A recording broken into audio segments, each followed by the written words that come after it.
Hello friends, welcome to my YouTube channel beauty mentor Shweta Sharma. Friends, मैंने आपसे last video में discuss किया था क्लाइंट कंसल्टेशन के बारे में। मेरी आज की इस वीडियो में मैं आपसे डिस्कस करूंगी टाइम मैनेजमेंट के बारे में। टाइम को मैनेज करना, समय का प्रबंधन क्या है। चाहे आप घर पे हो, चाहे आप किसी फील्ड में जॉब कर रहे हो, चाहे आप किसी भी प्रोफेशन में हैं, आपको टाइम को मैनेज करना आना चाहिए। टाइम मैनेजमेंट के बिना आपके लिए किसी भी प्रोफेशन में काम करना, घर पे भी काम करना बहुत मुश्किल हो जाता है। जब तक मुझे यही नहीं पता होगा कि मुझे किस टाइम पे क्या काम करना है, तब तक मेरी सारी एक्टिविटीज मिसमैच होती रहेंगी समय के साथ। तो टाइम मैनेजमेंट क्या है? टाइम मैनेजमेंट प्रभावित ढंग से, अच्छे ढंग से समय को मैनेज करना, टाइम को मैनेज करना, ताकि हर एक एक्टिविटी अपने सही समय पर होती रहे। उसी चीज को हम टाइम मैनेजमेंट कहते हैं।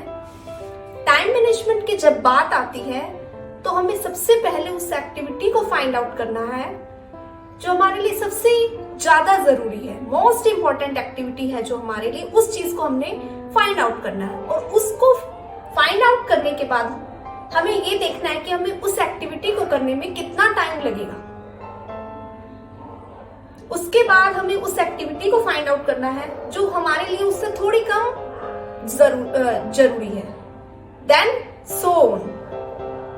तो टाइम मैनेजमेंट के कुछ टिप्स हैं जो मैं आपसे शेयर करना चाहती हूँ इस वीडियो में।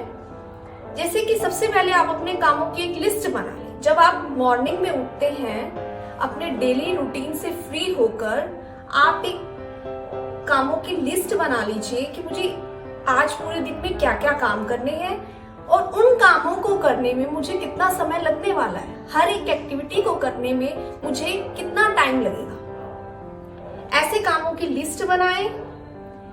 देन आप ऐसा ये चीज देखें कि मेरी कौन कौन सी एक्टिविटी कंबाइन हो सकती है, साथ में चल सकती है, कि एक टाइम पे मैं दो एक्टिविटी साथ में कर सकती हूँ। अगर वो मैच हो रही है, देन थर्डली आप ये देखें कि मुझे किस टाइम पे क्या काम करना ही करना है। अपनी हर एक एक्टिविटी के लिए आप फोकस रहें। टाइम को मिसयूज करने से बचें। दृढ़ निश्चय रहे कि अगर मैंने प्लान बनाया है पूरे दिन के लिए तो मुझे उस प्लान के अकॉर्डिंग ही काम करना है। ये नहीं है कि आपने मान लो 9 से 10 के बीच में एक एक्टिविटी ली है और 12 से 1 की एक्टिविटी आप 9 से 10 में कर रहे हो। इस तरीके से नहीं होना चाहिए। सबसे पहले आपने मोस्ट इंपॉर्टेंट एक्टिविटी को करना है, देन उसके बाद दूसरी एक्टिविटी जो आपकी है, third, fourth and so on. अपने हाथ में आपने उतना ही काम लेना है जितना आप पूरे दिन में हैंडल कर पाते हो, अपनी कैपेबिलिटी के अकॉर्डिंग। ये नहीं है कि मान लो आपने 10 काम करने का सोचा है, 10 काम करने का सोचा है, लेकिन आपके माइंड में आ गया कि नहीं, मैंने तो ना एक काम और करना था, वो तो रह गया।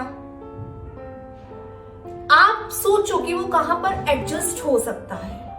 अगर वो एडजस्ट नहीं हो पा रहा है तो आपने बॉदरेशन नहीं लेनी, हेडेक नहीं लेनी, कोई पेन नहीं लेना कि मतलब आप उस चीज में पैनिक नहीं लेना आपने बिल्कुल भी।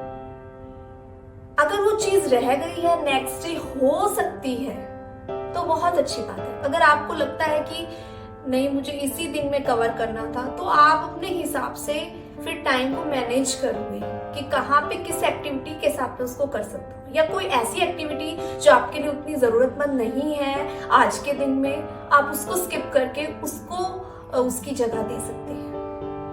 तो अपने लक्ष्य को पाने के लिए, अपने गोल को अचीव करने के लिए टाइम को मैनेज करना इज मस्ट।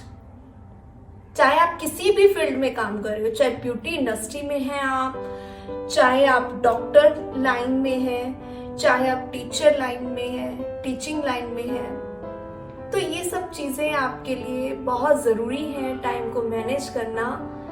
स्कूल में जब हम पढ़ाते हैं, काम करते हैं, तो भी हम टाइम टेबल के अकॉर्डिंग ही चलते हैं कि इस सब्जेक्ट का ये टाइम है पढ़ाने का, इस सब्जेक्ट का ये टाइम है। अगर एक भी दिन वो टाइम टेबल में थोड़ा सा भी इधर उधर हो जाता है तो बहुत प्रॉब्लम आती है। तो इसी चीज को टाइम मैनेजमेंट कहा जाता है। तो टाइम को मैनेज करने के लिए सबसे बड़ी थिंग ये है कि आप दृढ़ निश्चय करके चले कि मैंने अगर आज की इतनी एक्टिविटी ली है तो मुझे करनी ही करनी है। तो इसी चीज को टाइम मैनेजमेंट कहा जाता है। Thank you so much guys, thanks for watching.